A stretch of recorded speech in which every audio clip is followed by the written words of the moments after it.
काही दिवसांपूर्वीच राज्यातल्या जिल्हा परिषद आणि पंचायत समिती निवडणुकांचे निकाल हाती आले। यात लातूरमध्ये सत्ताधारी भाजपला जोरदार धक्का बसला। या निकालांनी संपूर्ण महाराष्ट्राचं लक्ष वेधून घेतलं। कधी काळी काँग्रेसचा बालेकिल्ला असलेला लातूर, त्यानंतर 2017 मध्ये भाजपचा एक हाती गड असलेला लातूर, आता 2026 मध्ये एका वेगळ्याच वर्णावरती उभा आहे।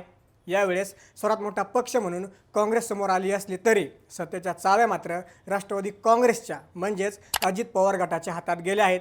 23 जागा जिंकून काँग्रेस लातूरमध्ये सर्वात मोठा पक्ष ठरला आहे।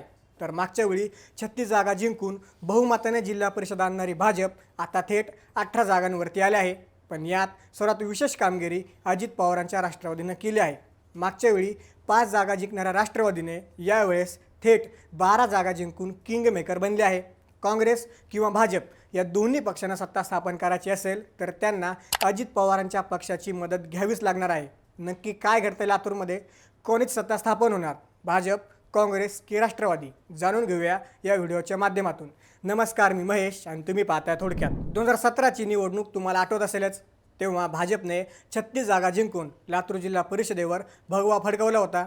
पण 2026च्या या निवडणुकीत चित्र पूर्णपणे पालटलं आहे। यावेळेस कोणत्याही एका पक्षाला स्पष्ट बहुमत मिळालेलं नाही।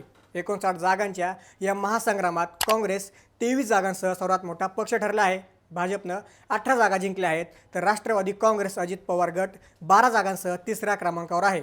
पण खरी गंमत तिथेच आहे, बहुमतासाठी 30 हा आकडा पार करावा लागतो आणि तो आकडा गाठण्यासाठी आता राष्ट्रवादीची मदत अनिवार्य झाली आहे।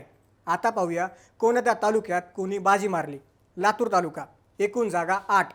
माजी मंत्री आणि आमदार अमित देशमुख आणि धीरज देशमुख यांचा हा बालेकिल्ला। तिथे काँग्रेसनं 5 जागा जिंकून आपलं वर्चस्व सिद्ध केलं आहे। भाजपनं 2 जागा मिळवल्या तर 1 जागा इतर उमेदवाराकडे गेली आहे। या तालुक्यात लातूर शहर विधानसभेत काँग्रेसचे अमित विलासराव देशमुख आमदार आहेत, तर लातूर ग्रामीणमधून भाजपचे रमेश कराड निवडून आलेले आहेत। निलंगा तालुका, एकूण जागा 8। माजी मंत्री व आमदार संभाजी पाटील निलंगेकर यांचा हा गड।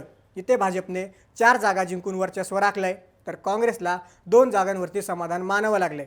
राष्ट्रवादी आणि इतर प्रत्येकी 1 जागेवर विजय झाले आहेत।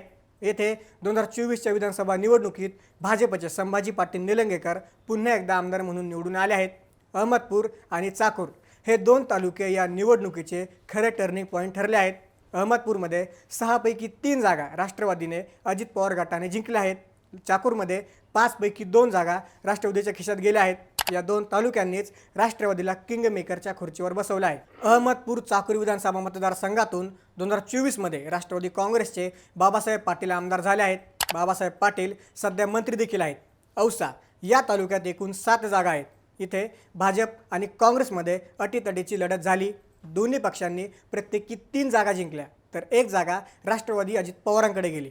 औसा विधानसभा मतदारसंघातून यावेळेस भाजपचे अभिमन्यू पवार हे आमदार म्हणून निवडून आले आहेत।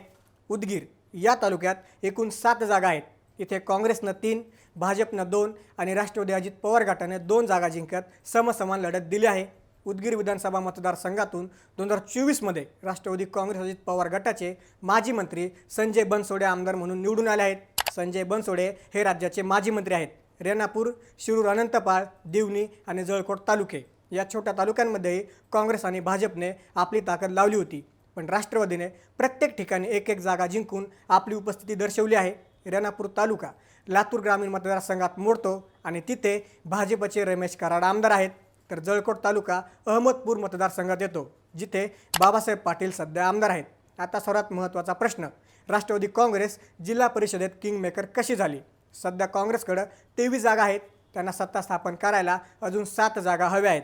तर दुसरीकडे भाजपच्या 18 आणि राष्ट्रवादीच्या 12 जागा एकत्र केल्या तर हा आकडा 30 होतो, जो बहुमतासाठी पुरेसा आहे।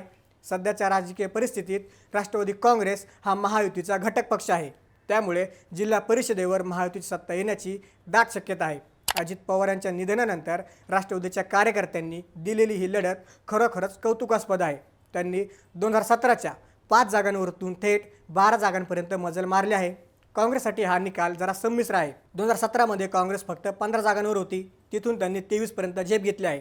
अमित देशमुख आणि धीरज देशमुख यांच्या नेतृत्वाखाली काँग्रेसनं ग्रामीण भागात पुन्हा एकदा पकड मिळवली आहे।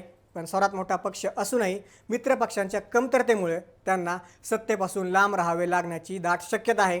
काँग्रेस आता अपक्ष आणि इतर छोट्या पक्षांना सोबत घेऊन काय जादू करते हे पाहणं महत्त्वाचं ठरणार आहे. भाजपसाठी हा निकाल आत्मचिंतन करायला लावणार आहे. 36 जागांवरून थेट 18वर येणं हा भाजपसाठी सर्वात मोठा धक्का मानला जातोय. ग्रामीण भागातील शेतीचे प्रश्न, हमीभाव आणि स्थानिक नाराजीचा फटका भाजपला बसल्याचं दिसत आहे. तरीही राष्ट्रवादीच्या मदतीनं सत्ता राखण्यात ते यशस्वी झाले तर संभाजी पाटील निलंगेकर यांची रणनीती यशस्वी झाली असं म्हणावं लागेल. भाजपला सर्वात मोठा धक्का प्रदेशाध्यक्ष रवींद्र चव्हाण यांच्या त्या विधानाचा बसला आहे. महापालिका निवडणुकीच्या प्रचारादरम्यान भाजपचे प्रदेशाध्यक्ष रवींद्र चव्हाण यांनी दिवंगत विलासराव देशमुख यांच्याबद्दल एक वादग्रस्त विधान केलं होतं. लातूरमधून विलासरावांच्या आठवणी पुसल्या जातील असं त्यांनी विधान केलं होतं, ज्याचा फटका त्यांना लातूर महापालिकेत बसला होता. लातूर महापालिकेत काँग्रेसनं भाजपकडून सत्ता हिसकावून घेतली आहे. आता जिल्हा परिषदमध्येही भाजपला थेट अर्ध्या जागांवरती यावं लागलं आहे. सध्या लातूरमध्ये हालचालींना वेग आला आहे. जिल्हा परिषदेचा अध्यक्ष नेमका कोणत्या पक्षाचा होणार? राष्ट्रवादीनं पाठिंब्यासाठी अध्यक्षपदाची मागणी केली असल्याची चर्चा सध्या लातूरमध्ये आहे. जर भाजपनं अध्यक्षपद राष्ट्रवादीला दिलं तरच ही युती टिकेल असं बोललं जात आहे.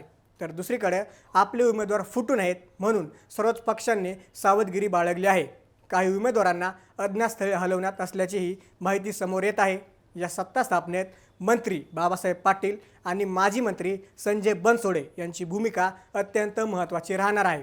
हा निकाल केवळ लातूरपुरता मर्यादित नाही. आगामी विधानसभा निवडणुकांसाठी ही एक मोठी नांदी आहे. लातूरच्या ग्रामीण मतदारांनी दिलेला हा कौल महाविकास आघाडी आणि महायुती ह्या दोघांसाठीही सूचक आहे. राष्ट्रवादीची वाढलेली ताकद भविष्यात राज्याच्या राजकारणात मोठी उलथापालथ करू शकते. तर मित्रांनो, लातूर जिल्हा परिषदेचा हा खेळ आता अंतिम टप्प्यात आला आहे. संख्याबळानुसार महायुती सत्तेच्या जवळ आहे, पण राजकारणात काहीही होऊ शकतं. तुम्हाला काय वाटतं? लातूरचा जिल्हा परिषद अध्यक्ष कोणत्या पक्षाचा असावा? काँग्रेस पुन्हा सत्ता मिळवेल की राष्ट्रवादीच्या मदतीनं भाजप बाजी मारेल? तुमच्या प्रतिक्रिया कमेंट बॉक्समध्ये नक्की कळवा. हा व्हिडिओ आवडला असेल तर लाईक करा, शेअर करा आणि आपल्या चॅनलला सबस्क्राईब करायला विसरू नका.